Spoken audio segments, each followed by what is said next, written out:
Salut chers amis, j'espère que vous allez très bien. Aujourd'hui ensemble, nous allons partager un thème très important, celui de savoir pourquoi est-ce qu'il faut mettre son argent à la banque, quand est-ce qu'il faut mettre son argent à la banque, pourquoi est-ce qu'il faut calculer, comment calculer le taux d'inflation dans un pays, plus précisément en Russie ou même ailleurs dans d'autres pays, et pourquoi est-ce qu'il faut calculer le taux d'inflation dans ce pays. Bon, ta deuxième année à l'université de radio technique, économiste, je vais vous présenter tous ces 4 points qui sont capitaux pour toi si tu veux grandir financièrement et changer ta vie. Donc, cette vidéo, c'est une mini formation que je vous présente, que tu peux bien même la partager avec ton frère, avec ta soeur, si tu souhaites aussi qu'elle puisse changer de niveau et grandir en standard, et même dans la gestion de ses finances. Donc, tout d'abord, tous ceux qui me posent la question de savoir c'est quoi, Yannick, c'est quoi l'inflation? L'inflation, c'est tout simplement un déséquilibre économique qui se traduit par la hausse des prix et dû à une augmentation du volume monétaire, à une augmentation du volume monétaire, du pouvoir au déficit budgétaire, à l'excès du pouvoir d'achat par des individus.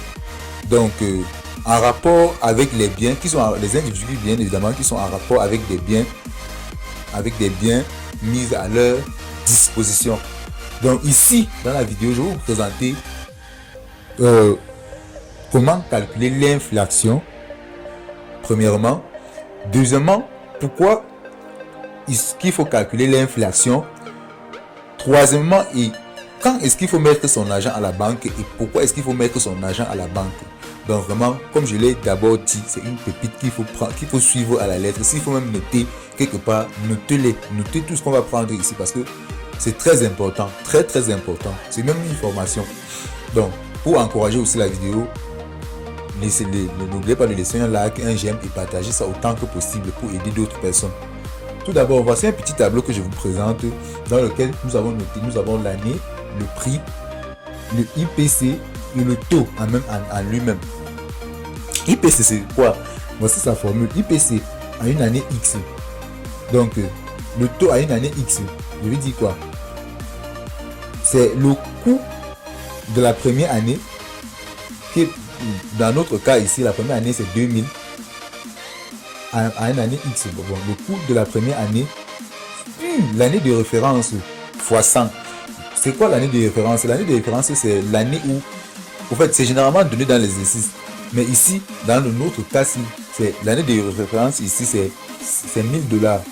Donc, par exemple, si nous voulons trouver l'IPC dans notre cas, nous allons tout simplement que quoi? L'IPC, si on veut prendre pour les $2000 ici, on va simplement prendre 2000, on va prendre l'IPC. En l'année 2000, on avait $1000. Voici le coût en année 2000. C'était $1000. Sur l'année de référence exactement qui est toujours $1000 parce que dans le cas si nous avons pris l'année de référence et l'année X l'année X, $1000. Donc fois 100, tout ça nous donne encore toujours 100. Revenons maintenant au niveau du 2001. 2001, prix, la matière ici, nous avons pris l'or. Le prix de l'or était à quoi? Il était à $1150. Donc, $1150. Si on prend maintenant $1150, voici ça, divisé par 1000. Cela nous donne, divisé par 1000 fois 100. Donc, ça nous donne 115. Ici, on a 115. Ici, dans le tableau, ici, on a 115. L'IPC, ici, c'est 115. Bon, on continue. Même chose, c'est au fait, c'est le principe. Pour savoir le taux d'inflation à ce niveau. Mais en principe, ça, ce n'est pas le taux d'inflation. L'IPC, c'est ça qui va nous permettre d'obtenir le taux d'inflation à l'après. Maintenant, le taux d'inflation ici, traduisant l'équation ici, c'est quoi? C'est la variation de l'IPC à une année X. Et qui parle de variation? Quand on parle de variation, on voit la différence. C'est-à-dire que quoi? L'IPC à l'année X moins l'IPC à l'année X moins 1, c'est-à-dire l'IPC de la dernière année moins l'IPC de l'année précédente, précédente sur l'IPC de l'année précédente fois 100. Je vais prendre... Revenons ici. Dans notre cas-ci, on a trouvé ici, si on se rappelle bien, 115. Et pour le tableau suivant, faites-le vous-même et vous me dites ce que vous allez trouver en commentaire. Donc, j'attends votre réponse dans les commentaires pour le tableau suivant parce que c'est très important. Maintenant, voici ça. Nous avons ici 115 moins 80, moins 80,9, moins 80,91 sur 80,91. Faites bien les calculs. Je n'ai pas fait les calculs. Bon, je n'ai pas calculé ça en avance. Je vais essayer de le faire maintenant pour vous donner un résultat. Au fait, c'est simple. 115,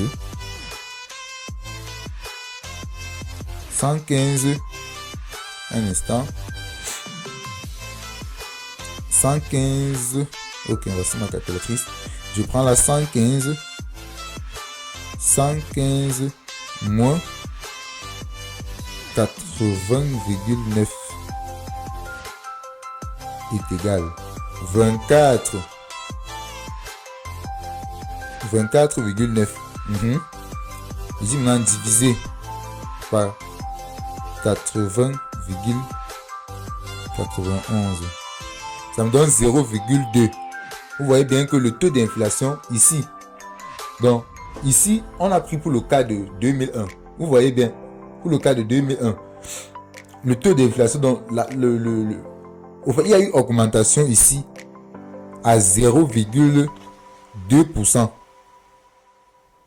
Vous voyez, à 0,2%, oui. À 0, bon, c'est comme si on a 26, mettons juste l'arrondissement une fois à 3, à 0,3, l'augmentation dans le prix de l'or à 0,3. Et chaque année, vous allez voir comment au niveau des prix, comment le prix de l'or est en train d'augmenter. D'autres fois, ça peut diminuer. Comme dans la définition, nous avons bien défini que l'inflation étant une variation, donc ça peut monter ou peut descendre en termes de formule. Donc, on est en train de constater qu'ici, l'augmentation au prix initial, par rapport au prix initial, c'est de 0,3.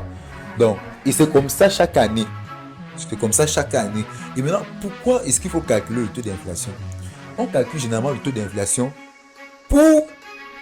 au fait, pour savoir quel taux est-ce qu'il faut choisir lorsqu'on veut faire un placement dans la banque. Je ne sais pas si on se comprend. Donc, vous calculez, pour quelqu'un qui veut gagner, qui va avoir des gains à travers la banque, il doit d'abord en avance, il doit d'abord au préalable calculer les taux d'inflation dans le pays dans lequel il se trouve. Comme nous ici en Russie, nous sommes en Russie. Donc, nous on calcule d'abord, si je vais mettre un placement en banque, je calcule d'abord le taux d'inflation qui est en train, au fait, que la Russie a. Et je sais que bon, en fonction des taux que la banque va me proposer, je dois savoir maintenant choisir en fonction de même du capital que je vais placer. Parce qu'on ne choisit pas par... C'est pas comme ça. Tu choisis en fonction de tes poches, en fonction de ce que tu as dans ta bourse. Donc tu ne viens pas choisir au hasard comme ça. Non, la banque ne te permet pas ça. Donc c'est en fonction de l'argent que tu as aussi un bon taux d'inflation. Au fait, que tu peux avoir des pourcentages un peu plus élevés, plus que celui de l'inflation. Au fait. Donc, quand tu calcules ceci, tu peux déjà t'arranger en avance avec le prix que tu peux aller déposer ton argent en banque. Donc, ça c'est le pourquoi est-ce qu'il faut calculer le taux d'inflation. Maintenant, une fois que j'ai répondu à la question ici, pourquoi est-ce qu'il faut mettre maintenant son argent à la banque? Généralement, on met son argent à la banque quand on n'a pas de projet. Parce que moi, généralement, je ne peux pas conseiller à quelqu'un de mettre son argent à la banque. Pourquoi? Parce que la banque, si tu ne calcules pas le taux d'inflation pour faire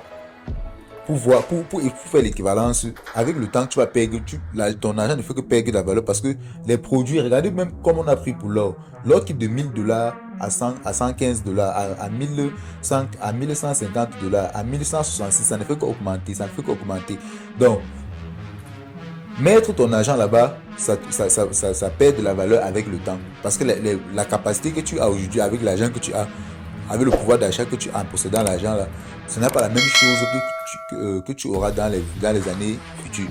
Donc, mettre ton argent là-bas n'est pas pour moi très bonne chose dans ce sens. Mais ça, c'est bien dans le sens où tu n'as pas encore de projet. C'est bien dans le sens où tu calcules le taux d'inflation et tu compares à ce que la banque te propose. Là, tu es en train de gagner. Là, tu es en train de prendre de l'avance. Oui, et c'est pour une période bien spécifique. On met de l'argent, si on veut mettre ça comme des astérisques, on met encore son argent à la banque quand on est en train de se constituer un bon fonds financier. Parce que oui, un bon fonds financier pour se lancer dans un business, pour se lancer dans un projet. Donc, voilà pourquoi est-ce qu'il faut mettre son argent à la banque. Voilà comment est-ce qu'il faut mettre quand est-ce qu'il faut mettre son argent à la banque. Voilà pourquoi est-ce qu'il faut calculer le taux d'inflation. Voilà et comment calculer le taux d'inflation. Donc, si tu as aimé la vidéo ici, n'hésite pas de la partager avec autant de personnes possible dans ton entourage pour les aider, pour les éclaircir dans ce domaine-là. Parce que là, les gens négligent beaucoup les avantages que la banque a offert aux Africains, aux individus. Généralement, voici, tu peux encore mettre ton argent à la banque pour éviter, généralement, pour éviter, je vais dire quoi, le vol, pour éviter que ton argent ne soit vraiment pas volé par des voleurs, parce que ce sont des voleurs qui volent. Donc, pour éviter que ton butin ne soit pas volé par des voleurs, parce que là, nous avons eu un cas très très spécifique ici, un jeune qui a épargné son argent, bon, certains l'ont volé. Donc, vaut mieux mettre ça à la banque et avoir quelques pourcentages sur ça chaque fin du mois que de laisser ça et ça perd de la valeur et on vole même encore en plus. C'est énervant. Bon, pour tous ceux, voici comment moi, de mon côté, en tant qu'économiste, je parviens à gérer mon argent, je parviens à mettre une partie à la banque et je parviens à vivre un peu. En fait, je parviens à vivre de façon équilibrée et de façon très simple. Au niveau de la nourriture, généralement, au niveau de la nourriture, l'avantage que nous avons, c'est que nous avons Paymarket qui vous offre beaucoup d'opportunités pour vous faciliter l'accès à des produits très simples, à des produits de bonne qualité et des produits qui sont pas coûteux, qui sont à des prix raisonnables. Là, je profite déjà de Paymarket pour manger. Moi qui étais hier en train de dépenser près de 2000, je vais prendre comme 2500 roubles la semaine, je suis maintenant à près de 1000 roubles. Et j'ai les mêmes produits et la qualité, encore même plus beaucoup que ce que j'avais, à près de 1000 roubles la semaine. Donc à une période d'hiver, à une période de zone un peu difficile, je te conseillerais de prendre encore plus d'informations sur Paymarket. Donc si tu veux encore plus d'informations sur Paymarket, dans le lien de la description, je vais te mettre les vidéos, les numéros de ceux que tu peux contacter pour avoir plus d'informations sur Paymarket. Ils vont te livrer des produits vraiment très très très moins chers. L'information c'est la clé. L'information c'est la clé. L'information c'est ce qui va te débloquer beaucoup de choses. L'ignorance, teste-le, tu verras. Donc dans cette vidéo, je te propose de non seulement contacter Paymarket pour tes produits afin d'économiser et afin de mettre ton argent à la banque pour éviter les vols. Et avant de le mettre, calcule toujours le taux d'inflation pour savoir pour connaître le taux qui va te correspondre lorsque le directeur de la banque va te proposer ces différents pourcentages. Donc, vas-y. Et pour ceux qui ne le savent pas, nous avons mis sur pied une agence de voyage. En fait, vous le savez déjà, je sais que vous le savez, juste partager, qui vous aide quittant de l'Afrique jusqu'en Europe, plus précisément en Russie. Il vous accompagne toujours sur votre procédure du début jusqu'à la fin. Et même pour l'achat des billets d'avion, oui, vous avez bien compris. Et même pour vos achats de billets d'avion, maintenant, on prend même en compte votre achat de billets d'avion. Donc, on prend même en considération cela. Donc, restez, pour ceux qui sont en Afrique, qui veulent immigrer ici, contactez-nous dans le lien de la vidéo. Dans cette vidéo, dans le lien de cette vidéo, nous allons vous laisser trois numéros généralement pour ceux qui s'occupent uniquement du voyage et pour ceux qui s'occupent uniquement des produits, des vivres frais et même des produits de première nécessité. Donc n'hésitez pas de nous contacter dans le lien de la description pour en savoir plus. Parce que c'est l'information qui est la clé. Si tu ignores, teste un peu. Si tu ignores, teste un peu l'ignorance et tu verras. Donc voici un peu, nous sommes à bout. Je vais dire quoi? Nous sommes arrivés au terme de notre vidéo. N'hésitez pas donc de partager et de liker afin de faire grandir la communauté. Et merci pour ceux qui s'abonnent. Merci pour ceux qui soutiennent la chaîne jusqu'ici. Nous sommes ensemble et croyez en vos rêves. C'est eux seuls qui connaissent le chemin. Ciao, ciao.